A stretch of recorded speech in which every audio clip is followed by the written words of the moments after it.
ہون حضرت نوح علیہ السلام کو یہ معلوم ہو گیا کہ ان کے حق پہنچانے میں کوتاہی نہیں ہے بلکہ خود نبھانے والوں کی استعداد کا قصور ہے اور ان کی سرکشی کا نتیجہ۔ تب ان کے اعمال اور حرکتوں کا اثر قبول کر کے اللہ تعالیٰ کی بارگاہ میں یہ دعا فرمائی۔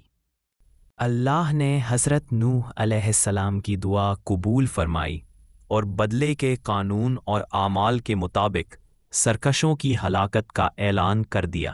اہل حضرت نوح علیہ السلام کو ہدایت فرمائی کہ وہ ایک ناو تیار کریں تاکہ ظاہری اسباب کے اعتبار سے وہ اور پکے مومن اس عذاب سے بچے رہیں جو اللہ کے نافرمانوں پر نازل ہونے والا ہے۔ حضرت نوح علیہ السلام نے جب ناو بنانی شروع کی تو کفار نے ہنسی اڑانا اور مذاق بنانا شروع کر دیا، اور جب کبھی ادھر سے ان کا گزر ہوتا تو کہتے تھے کہ خوب جب ہم ڈوبنے لگیں تو تم اور تمہارے پیچھے چلنے والے اس ناو میں محفوظ رہ کر نجات پا جائیں گے۔ کیسا مورختہ والا خیال ہے۔ حضرت نوح علیہ السلام بھی ان کو انجام کار سے غفلت اور اللہ کی نافرمانی پر ضرورت دیکھ کر انہی کے ڈھنگ سے جواب دیتے اور اپنے کام میں لگے رہتے، کیونکہ اللہ تعالیٰ نے پہلے ہی ان کی حقیقت حال کو بتا دیا تھا۔ اے نوح، تو ہماری حفاظت میں ہماری وحی کے مطابق ناو تیار کیے جا، اور اب مجھ سے ان سے متعلق کچھ سوال نہ ہو، یہ بے شک ڈوبنے والے ہیں۔ آخر نوح کی ناو بن کر تیار ہو گئی۔ اب اللہ کے وعدے عذاب کا وقت قریب آیا اور حضرت نوح علیہ السلام نے ان کی پہلی نشانی کو دیکھا جس کا ذکر ان سے کیا گیا تھا، یعنی دھرتی کے نیچے سے پانی کا چشمہ ابلنا شروع ہوا۔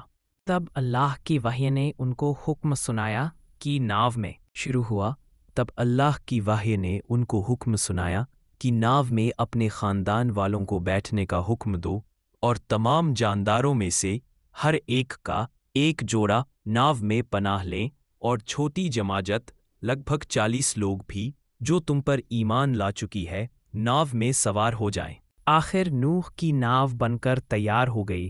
اب اللہ کے وعدے عذاب کا وقت قریب آیا اور حضرت نوح علیہ السلام نے ان کی پہلی نشانی کو دیکھا جس کا ذکر ان سے کیا گیا تھا، یعنی دھرتی کے نیچے سے پانی کا چشمہ ابلنا شروع ہوا۔ تب اللہ کی وحی نے ان کو حکم سنایا کہ ناو میں اپنے خاندان والوں کو بیٹھنے کا حکم دو، اور تمام جانداروں میں سے ہر ایک کا ایک جوڑا ناو میں پناہ لیں، اور چھوٹی جماعت لگ بھگ 40 لوگ بھی جو تم پر ایمان لا چکی ہے ناو میں سوار ہو جائے۔ جب اللہ کی وعدے کی تکمیل کی گئی تو اب آسمان کو حکم ہوا کہ پانی برسنا شروع ہو، اور دھرتی کے سوتوں کو حکم دے ہوتی ہے وہ نبی، اور جس کو نئی شریعت بھی عطا کی گئی ہو وہ رسول ہے۔ رسول نبی بھی ہوتا ہے، مگر نبی کا رسول ہونا ضروری نہیں۔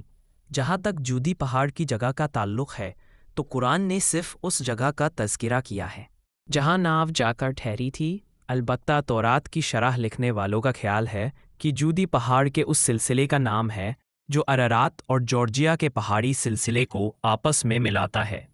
نوح علیہ السلام کا بیٹا۔ تاریخ کے ماہروں نے حضرت نوح علیہ السلام کے اس بیٹے کا نام کنعان بتایا ہے۔ یہ تورات کی روایت کے مطابق ہے۔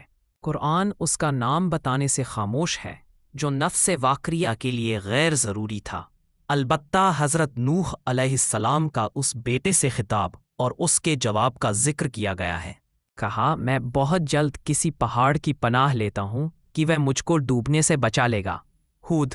بہرحال کنعان حضرت نوح کا بیٹا تھا، مگر اس پر حضرت نوح علیہ السلام کی ہدایت و رشد کی جگہ اپنی کافر والدہ کی تربیت کی گود نے اور خاندان اور قوم کے ماحول نے برا اثر ڈالا، اور وہ نبی کا بیٹا ہونے کے باوجود کافر ہی رہا اور طوفان میں غرق ہو گیا۔ نوح علیہ السلام کا طوفان عام تھا یا خاص؟ کیا نوح علیہ السلام کا طوفان پوری دنیا میں آیا تھا یا کسی خاص خطے پر؟ اس کے بارے میں پرانے اور نئے علماء میں ہمیشہ سے دو رائے رہی ہے۔ یہی صورت یہودی اور عیسائی علماء فلکیات کے علم کے اور طبقات الارض کے ماہروں کی ہے۔ ایک طبقے کا خیال ہے کہ یہ صرف اسی خطے میں محدود تھا جہاں حضرت نوح علیہ السلام کی قوم آباد تھی، اور یہ ہلکا پھیلاؤ کے اعتبار سے 1,40,000 مربع کلومیٹر ہوتا ہے، لیکن صحیح مسلک یہی ہے کہ طوفان خاص تھا، عام نہ تھا۔ البتہ قرآن مجید نے اللہ کی سنت کے مطابق صرف انہی تفصیلوں پر توجہ کی ہے جو نصیحت کے لیے اور سبق حاصل کرنے کے لیے ضروری تھیں۔ وہ تو صرف یہ بتانا چاہتا ہے کہ تاریخ کا یہ واقعہ سوچنے سمجھنے والوں کو بھلانا نہ چاہیے کہ ہزاروں سال پہلے ایک قوم نے اللہ کی نافرمانی پر اصرار کیا اور اس کے بھیجے ہوئے ہادی حضرت نوح علیہ السلام کے سبق و ہدایت کے پیغام کو ٹھکرایا اور ماننے سے انکار کر دیا، تو اللہ نے اپنی قدرت کا مظاہرہ کیا اور ایسے سرکشوں کو ہوا بارش کے طوفان میں غرق کر دیا، اور اسی حالت میں حضرت نوح علیہ السلام اور تھوڑے سے لوگوں کی ایماندار جماعت کو محفوظ رکھ کر نجات دی۔ حضرت نوح علیہ السلام کی عمر۔ قرآن مجید نے صاف کہا ہے کہ حضرت نوح علیہ السلام نے اپنی قوم میں 950 سال تبلیغ و دعوت کا فرض انجام دیا، اور بلا شبہ ہم نے نوح کو اس کی قوم کی طرف رسول بنا کر بھیجا، پاس وہ رہا ان میں 50 کم 1000 سال۔ اکبوت یہ عمر موجودہ طبی عمر کے اعتبار سے عقل سے پرے معلوم ہوتی ہے، لیکن محال اور ناممکن نہیں ہے، اس لیے کہ کائنات کے شروع کے دنوں میں غموں، فکروں اور مرضوں کی یہ بہتات نہیں تھی۔ ساتھ ہی پرانی تاریخ بھی مانتی ہے کہ کچھ ہزار سال پہلے کی طبی عمر کا تناسب موجودہ تناسب سے بہت زیادہ تھا۔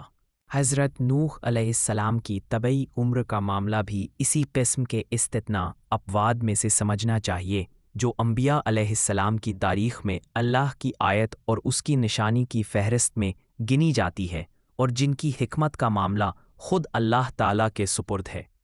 قرآن مجید میں حضرت نوح علیہ السلام کا ذکر 28 سورتوں میں 43 جگہ آیا ہے۔